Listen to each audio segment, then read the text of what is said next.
65. One time, during the novitiate, when Mother Directress sent me to work in the ward's kitchen, I was very upset because I could not manage the pots, which were very large. The most difficult task for me was draining the potatoes, and sometimes I split half of them with the water. When I told this to Mother Directress, she said that with time I would get used to it and gain the necessary skill. Yet the task was not getting any easier, as I was growing weaker every day. So I would move away when it was time to drain the potatoes.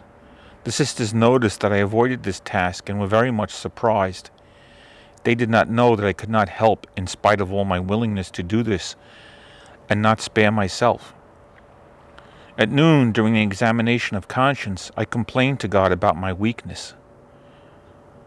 Then I heard the following words in my soul. From today on, you will do this easily. I shall strengthen you.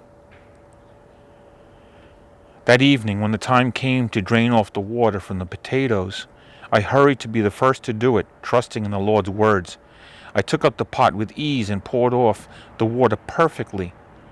But when I took off the cover to let the potatoes steam off, I saw there in the pot, in the place of the potatoes, whole bunches of red roses, beautiful beyond description. I had never seen such roses before. Greatly astonished and unable to understand the meaning of this, I heard a voice within me saying, I change such hard work of yours into bouquets of the most beautiful flowers, and their perfume rises up to my throne. From then on, I have tried to drain the potatoes myself, not only during my week, when it was my turn to cook, but also in replacement of other sisters when it was their turn. And not only do I do this, but I try to be the first to help in any other burdensome task, because I've experienced how much this pleases God.